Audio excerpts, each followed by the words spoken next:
Quand on a des enfants, on n'a jamais réellement un moment de libre ou un petit moment pour soi. Votre rêve, c'est un endroit, un seul, dans ce vaste monde où vous pourriez être toute seule. Vous vous dites « J'ai une idée, je vais aller aux toilettes ». Et c'est là que tout à coup, des petits doigts essayent de passer par-dessous la porte et qu'une petite voix se fait entendre « Maman ». Vous écoutez Réveille nos cœurs. On dit souvent que sur Réveille nos cœurs, on aborde toutes sortes de sujets, mais que si on ne pouvait parler que d'un seul sujet, ce serait celui d'aujourd'hui. Le message qu'on va écouter maintenant, j'espère qu'il nous encouragera chacun et chacune à chercher une plus grande intimité avec Dieu alors qu'on commence une nouvelle année. Est-ce que c'est important pour vous de chercher le cœur de Dieu? Est-ce que vous aimeriez entretenir votre appétit spirituel? Ce que j'aimerais partager avec vous, c'est une des manières les plus efficaces que je connaisse. À vrai dire, je ne suis pas sûre qu'il y ait réellement une autre manière de vraiment connaître Dieu et de conserver un véritable appétit pour lui. L'appétit spirituel, il doit être cultivé, il doit être nourri. Dans un sens, c'est le contraire de l'appétit normal. En ce qui concerne la nourriture, plus vous mangez et moins vous avez faim. En tout cas, en principe, quand vous êtes rassasié, vous n'avez plus envie de manger. Eh bien, pour l'appétit spirituel, c'est tout le contraire. Plus vous nourrissez votre appétit spirituel, plus il grandit. Par conséquent, si vous êtes enfant de Dieu et que vous n'avez pas faim spirituellement, c'est peut-être que vous avez négligé de nourrir votre âme, votre être intérieur. Parce que plus on se nourrit spirituellement, plus on en veut, plus on a faim de Dieu. Je dis souvent que si je ne pouvais partager qu'un seul message avec les femmes auprès desquelles j'exerce habituellement mon ministère, eh bien ce serait celui-ci. Et à vous qui êtes à l'écoute et qui êtes encore sur les bancs de l'école, permettez-moi de vous dire que si vous commencez à intégrer cette discipline dès aujourd'hui, durant vos années d'études, ça aura un impact énorme sur le reste de votre vie. Et pour les autres, quelle que soit votre saison de vie, sachez que si vous apprenez à mettre en pratique ce dont on va parler dans quelques instants, vous aurez de quoi faire face à toutes les situations auxquelles vous serez confrontés durant le reste de votre vie. J'aimerais expliquer comment entrer dans une relation intime avec Dieu et comment cultiver cette intimité en pratiquant ce qu'on appelle communément le culte personnel. Je vais expliquer pourquoi c'est primordial d'établir dans notre quotidien une vie dévotionnelle. Et je vais aussi partager quelques pensées sur la pratique de ces moments privilégiés avec Dieu. Et pour conclure, j'évoquerai rapidement le fruit de ce culte personnel, ce que ça produit dans nos vies. Je sais qu'il y en a parmi vous qui ont déjà acquis cette habitude, certaines et certains depuis des années déjà, et j'espère que vous serez encouragés en réalisant la valeur de ce temps que vous consacrez chaque jour à rechercher Dieu, dans sa parole et dans la prière. Et puis, pour d'autres d'entre vous qui avez pratiqué cela à une certaine époque, mais voilà, la vie change, le temps s'emballe et soudain ou progressivement, vous ne savez pas exactement quand et comment c'est arrivé, trop de choses à faire, les études, la vie, le travail, etc. Tout cela a phagocyté le temps que vous preniez avec le Seigneur. Je parlais récemment avec des jeunes étudiants chrétiens et je leur ai demandé, à votre avis, quel pourcentage des étudiants de votre école biblique a régulièrement un moment de culte personnel? Alors, je sais qu'on ne peut pas vraiment connaître le véritable pourcentage, mais j'ai été vraiment encouragée quand l'un de ces jeunes m'a dit qu'il y avait un groupe de garçons qui se levaient tôt chaque matin. Alors, ils ne se réunissent pas, mais ils sont engagés les uns envers les autres à passer un moment avec le Seigneur au début de chaque journée, avant de faire face à leurs cours et à leurs autres responsabilités. J'étais assez impressionnée d'entendre ça. Alors voilà, peut-être pour certains d'entre vous, ça appartient au passé, ce culte personnel, peut-être que vous ne le pratiquez plus, et pour d'autres, vous ne savez même pas de quoi je suis en train de parler. Ou bien vous en avez déjà entendu parler, mais ça n'est encore jamais entré dans vos habitudes.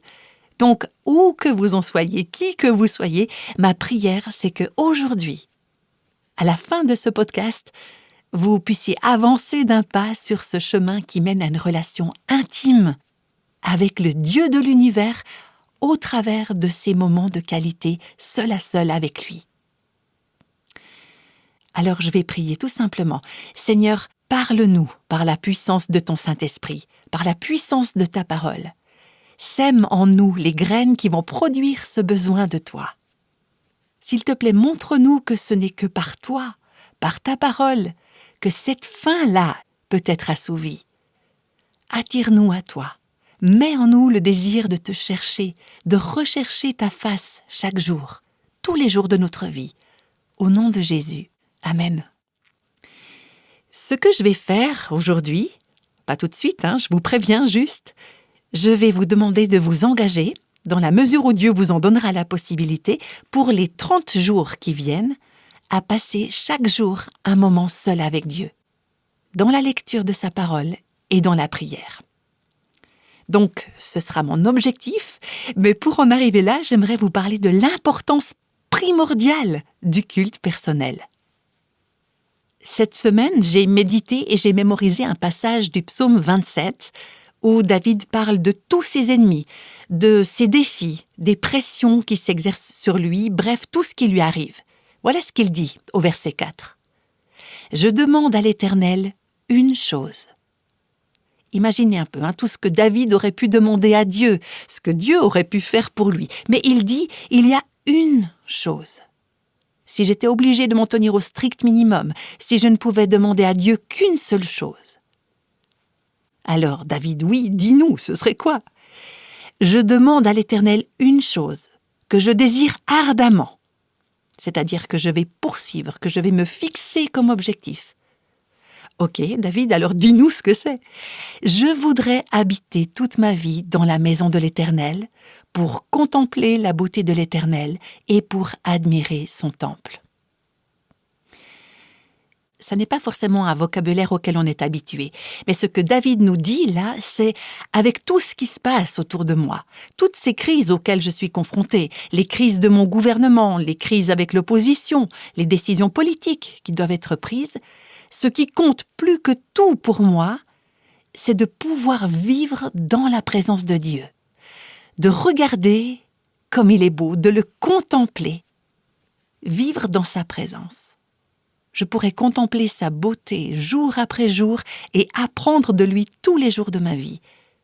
C'était la seule chose que David demandait. David était l'homme d'une passion unique, une passion qui le dévorait et qui dirigeait sa vie. Je me permets de vous poser la question, c'est quoi votre passion ? Quelle est la chose que vous désirez que Dieu fasse pour vous par-dessus tout ? Est-ce que c'est celle dont parle David dans ce psaume 27, au verset 4 ? Rappelez-vous ce merveilleux passage de l'évangile de Luc, où deux sœurs, Marie et Marthe, recevaient Jésus à manger. Est-ce que vous vous souvenez comment Marie s'est assise au pied du Seigneur pour écouter ses paroles ? La priorité, cultiver une relation d'intimité avec Jésus, en passant du temps en sa présence, à l'écoute de ce qu'il dit. Dans ce passage, Marie présente un contraste évident avec sa sœur qui est accaparée par une multitude de tâches. C'est ce que nous dit l'Écriture. Alors, je dois vous avouer une chose, en ce qui me concerne, je suis plus souvent dans la peau de Marthe que dans celle de Marie, c'est-à-dire accaparée par une multitude de tâches, suroccupée, à faire des tas de choses bonne à servir le Seigneur, à passer tellement de temps dans les tâches du ministère que je n'ai plus de temps pour le Seigneur du ministère. Il faut le dire, le ministère lui-même, avec toutes ses obligations, peut parfois nous empêcher de chercher le cœur de Dieu. Ça ne devrait pas être le cas, mais ça l'est parfois. Et Jésus dit à Marthe, « Marthe, Marthe, tu t'inquiètes et tu t'agites pour beaucoup de choses. » Pensez à votre agenda. Vous avez toute une liste de choses à faire et à la fin de la journée, vous vous dites « Oh, tellement de choses à faire et j'ai à peine commencé. » Marthe, Marthe, tu t'inquiètes et tu t'agites pour beaucoup de choses, mais une seule chose est nécessaire. Et là, on entend un peu l'écho de ce que David disait « Je demande une chose au Seigneur ». Et Jésus dit à Marthe « Une seule chose est absolument nécessaire. Si de toute ta liste de choses à faire aujourd'hui, tu n'en fais qu'une, est-ce que ce sera cette seule chose ? Une seule chose est nécessaire. » Alors, c'est quoi cette chose ? Eh bien, c'est celle que Marie a choisie. S'asseoir aux pieds de Jésus et l'écouter. Être en communion avec lui. Et Jésus dit, verset 41, « Marie a choisi la bonne part, cette seule chose nécessaire. Elle ne lui sera pas ôtée. » C'est un choix conscient, délibéré. C'est un choix nécessaire. J'ai découvert, et je suis sûre de ne pas être la seule, que si j'essayais simplement de donner à Dieu sa place dans ma journée n'était jamais surchargée. Ce qu'il faut que je fasse, c'est installer ou planter Dieu dans ma journée en premier, faire de lui le point central et ensuite laisser tout le reste occuper la place qui lui revient. Marie a choisi la bonne part. Vous savez, les églises, les ministères sont remplis de serviteurs et de servantes surchargés, suroccupés, écrasés par le stress. Des personnes qui ont besoin de venir s'asseoir aux pieds de Jésus et d'écouter ce qu'il dit. J'ai une immense reconnaissance pour l'exemple que mon père m'a laissé.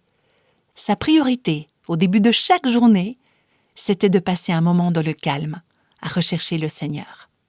Alors peu importe le terme qu'on utilise, qu'on appelle cela un culte personnel, un moment de recueillement, un rendez-vous avec le Seigneur, bref, le nom qu'on lui donne m'importe peu, ce qui compte, c'est qu'on le prenne, ce temps.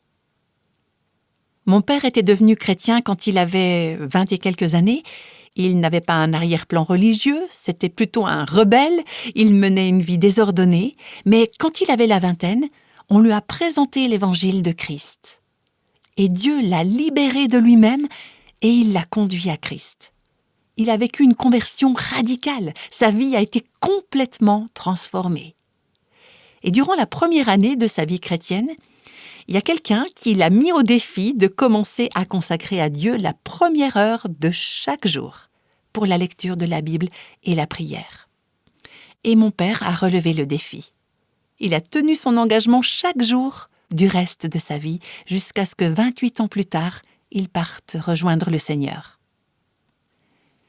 Quand on était enfant, au bout de quelques années, il a démarré une entreprise et il a été très occupé, il voyageait beaucoup, sa vie était très remplie.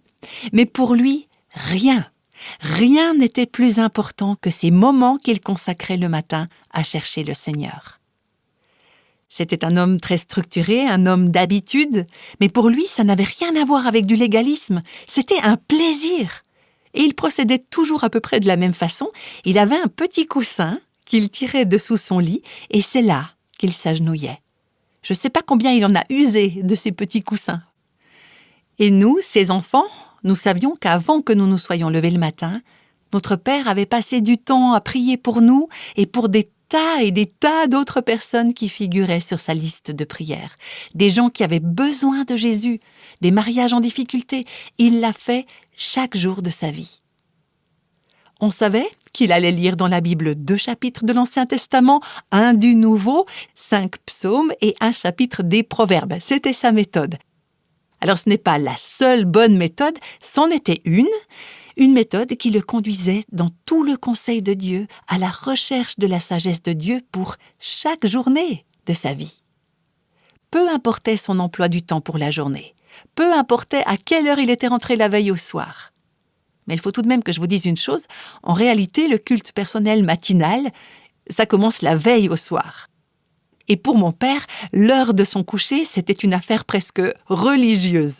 On avait quelquefois envie de rire quand on recevait du monde à la maison, parce qu'à 10h du soir, mon père se retirait. Peu importe ce qui était en cours dans la soirée, il disait à ce moment-là « N'oubliez pas d'éteindre les lampes et de fermer la porte à clé quand vous partirez ». Tout ça à cause de son rendez-vous matinal avec Dieu. En fait, c'est aussi une des raisons pour lesquelles nous n'avions pas de télévision à la maison. Oh là là, les pauvres enfants.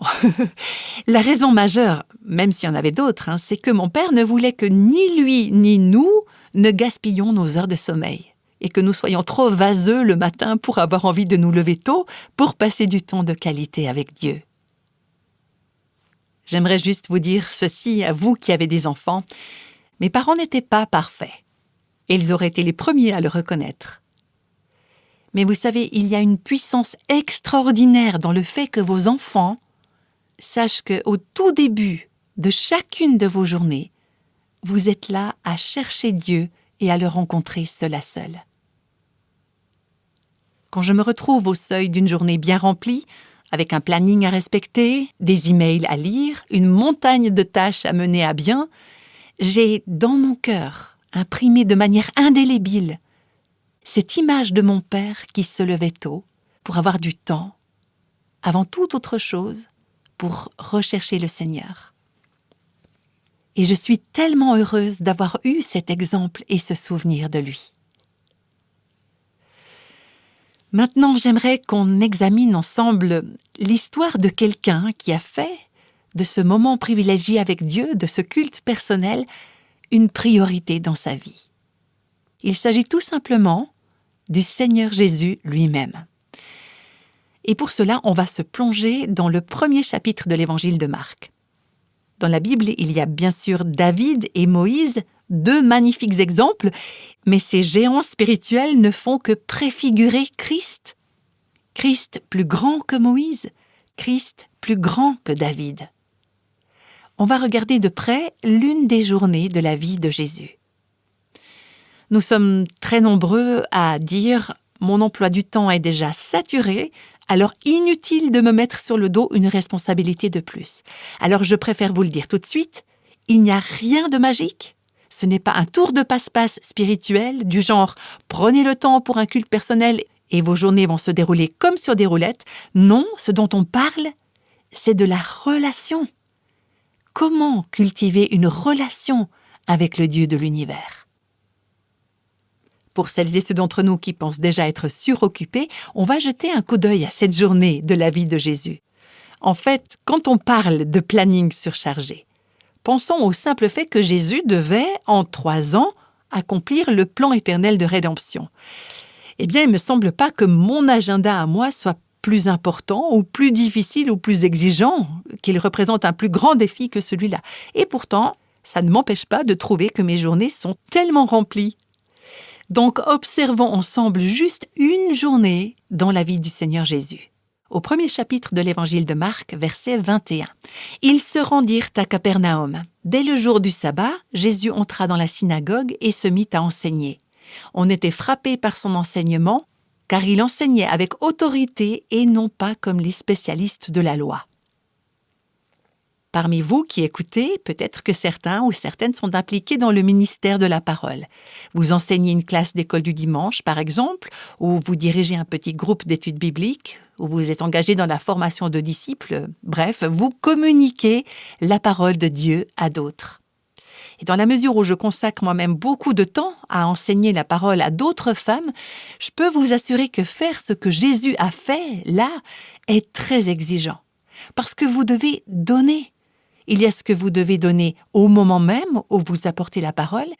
Et ensuite, il y a les entretiens individuels. Quand vous enseignez la parole, il y a tout un processus qui s'enclenche, qui implique en quelque sorte de se vider soi-même pour donner aux autres. Jésus sait exactement de quoi il s'agit. Au verset 23, « Il y avait dans leur synagogue un homme qui avait un esprit impur. » Il s'écria « Ah, que nous veux-tu, Jésus de Nazareth? Es-tu venu pour nous perdre? Je sais qui tu es, le Saint de Dieu. » Jésus le menaça en disant « Tais-toi et sors de cet homme. » L'esprit impur sortit de cet homme en le secouant violemment et en poussant un grand cri. Tous furent si effrayés qu'ils se demandaient les uns aux autres « Qu'est-ce que ceci? Quel est ce nouvel enseignement ?» Il commande avec autorité même aux esprits impurs et ils lui obéissent. Si on lit les Écritures, on voit que partout où Jésus allait, l'enfer se manifestait. Et partout où Jésus allait, par la puissance de Dieu et l'onction du Saint-Esprit sur lui, en lui et à travers lui, l'enfer était ébranlé. Vous me direz, moi je ne suis pas impliquée dans des exorcismes ou ce genre de choses. Eh bien, si j'en crois la Bible, d'après Éphésiens chapitre 6 et d'autres passages aussi, nous sommes toutes et tous engagés dans une bataille spirituelle. Parce que Satan est vivant et bien vivant. Et il y a toujours des puissances sataniques qui cherchent à reprendre le terrain qui a été gagné et à stopper les progrès de l'Évangile en nous et à travers nous. Jour après jour, on est engagé dans cette guerre spirituelle sous la bannière du nom de Jésus et par la puissance de l'Esprit Saint. Et ça pompe notre énergie. Ce n'est pas juste une fois ou de temps en temps, c'est tous les jours de la semaine. Il y a là un enjeu, il y a une bataille, et nous sommes envoyés au combat. Parmi vous qui avez des enfants, les mamans en particulier, vous vous dites, vous savez, pour la bataille, pas besoin de sortir de chez moi. J'ai mes enfants et c'est parfois tellement dur avec eux. Oui, la vie est dure et il y a un ennemi qui cherche toujours à détruire, à salir. Il y a un combat. Et le combat, ça consomme notre énergie. On va au verset 28 maintenant. « Et sa renommée gagna aussitôt toute la région de Galilée. » Tout d'un coup, c'est comme si Jésus faisait la une des journaux. Tout le monde parle de lui. Tout le monde veut qu'il vienne à leur conférence. Tout le monde veut qu'il prenne la parole. Tout le monde veut qu'il leur dédicace son livre. Tout le monde veut sa part du gâteau. Et s'il y en a parmi vous qui rêvez de jouir d'une telle popularité, je dirais réjouissez-vous plutôt si ce n'est pas le cas, parce que c'est épuisant. Il y a sans arrêt des gens qui attendent quelque chose de vous. Regardez ce qui se passe ensuite au verset 29. En sortant de la synagogue, ils se rendirent avec Jacques et Jean à la maison de Simon et d'André. Ouf, on va pouvoir se retirer à la maison, enfin une occasion de décompresser un peu. Vous avez eu une longue journée de ministère et enfin vous pouvez vous détendre, allonger vos jambes, attraper un journal ou un magazine ou vérifier vos emails. Mais regardez ce qui va arriver. Verset 30. La belle-mère de Simon était couchée, avec de la fièvre. Aussitôt, on parla d'elle à Jésus. Voilà encore quelqu'un qui a besoin d'aide. Et à qui on va s'adresser ? À celui dont on sait qu'il peut pourvoir aux besoins, au Seigneur Jésus. Il s'approcha, la fit lever en lui prenant la main, et à l'instant, la fièvre la quitta. Puis elle se mit à les servir. Oh, là, maintenant, je vais pouvoir m'arrêter. Ah bon ? Vraiment ? Regardez le verset suivant. Le soir après le coucher du soleil, on lui amena tous les malades et les démoniaques. Toute la ville était assemblée devant la porte. Bon, je ne sais pas combien il y avait d'habitants dans cette ville. Sans doute pas mal, me semble-t-il. Est-ce que vous avez l'impression que c'est parfois toute la ville qui est rassemblée à votre porte ? On va prendre un exemple dans la vie d'une ou d'un étudiant.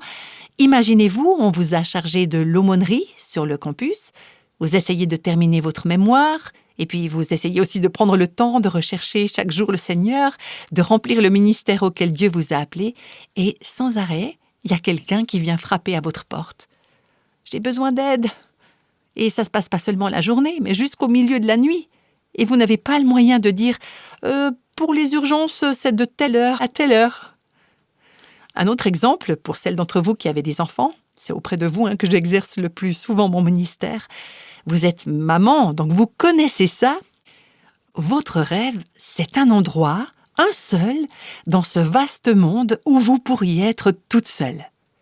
Vous vous dites « j'ai une idée, je vais aller aux toilettes ». Et c'est là que tout à coup, des petits doigts essayent de passer par-dessous la porte et qu'une petite voix se fait entendre « Maman !» Et c'est là que vous avez juste envie de dire « Je regrette, il n'y a pas de maman ici, va te chercher une maman ailleurs !» Il y a toujours quelqu'un qui a besoin de quelque chose. Et si vous n'avez pas encore fait cette expérience, ça ne va pas manquer. Quand vous entrez au service du Seigneur, Dieu agit au travers de vous. Les gens vont vouloir être aidés parce que les gens ont des besoins. Le monde ne va pas bien, il est en ruine. Toute la ville est rassemblée à la porte, le même jour. Si au moins Jésus était tout frais, si c'était le début de la journée. Mais non, il a été debout toute la journée au service des gens, encore et encore.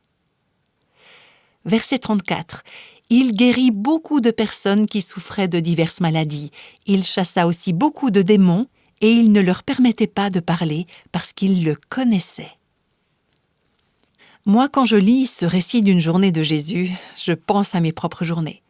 Quand je me trouve dans ce genre de situation, j'ai tendance à stresser, à m'énerver, à en avoir marre de la foule. Et je me dis, mais comment il faisait Jésus ? Comment est-ce qu'il gardait son calme ? Comment est-ce qu'il évitait d'en avoir plein le dos de ces gens ? Alors oui, je suis honnête avec vous, il y a des moments à la fin d'une longue journée ou d'un long week-end de ministère où j'ai juste envie que les gens s'en aillent. Par nature, je suis introvertie. Alors je sais que quand les gens me voient sur l'estrade, ils n'ont pas vraiment cette impression. Mais le monde, la foule, ça m'épuise. Et à certains moments, j'en suis pas fière, je ne m'en vante pas, je vous dis juste les choses comme elles sont. À certains moments, je commence à détester ces mêmes gens que le Seigneur m'a envoyé servir. Alors je crois que maintenant que j'ai dit ça, il n'y a plus personne qui va oser s'approcher de moi de peur que je le déteste. Mais en observant Jésus, dans sa journée, c'est vrai que je me demande, mais comment il faisait ? Vous allez me dire, c'est facile, il était Dieu. Bien sûr, il était Dieu, mais c'est en tant qu'homme qu'il a servi pour nous montrer comment nous, humains, remplis de sa grâce et de son Esprit Saint, nous pouvons servir comme lui, il l'a fait. Je crois que c'est le verset suivant, le verset 35, qui nous donne la clé. Écoutez bien. Vers le matin, alors qu'il faisait encore très sombre, il se leva et sortit pour aller dans un endroit désert où il pria. On pourrait continuer, mais pour aujourd'hui, on va s'arrêter là.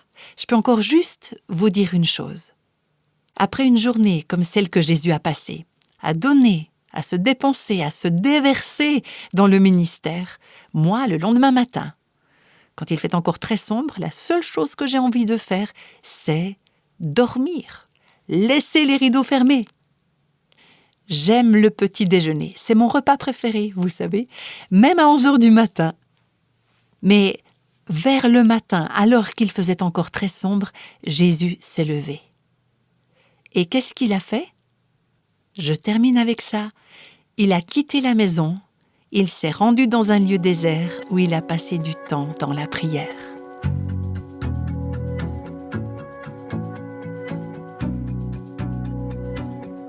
Ô Seigneur, aide-nous à cultiver et à nourrir cette faim spirituelle pour toi et à te chercher de tout notre cœur. C'était la première partie de cette mini-série sur le thème « Connaissez-vous la joie du culte personnel ?» J'espère que vous vous sentez interpellés comme moi à faire un nouveau départ dans non seulement une bonne habitude, mais surtout une recherche de Dieu, une recherche de ce temps avec lui, en audience privée, si j'ose dire. Je suis déjà toute impatiente d'entendre la suite avec vous et je vous dis à tout bientôt.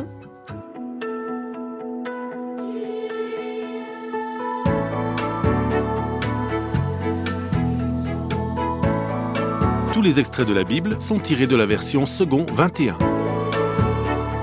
Réveille nos cœurs est le ministère francophone de Revive Our Hearts avec Nancy DeMoss Wolgemuth. Avec les voix de Christine Raymond et Jeannette Kosman.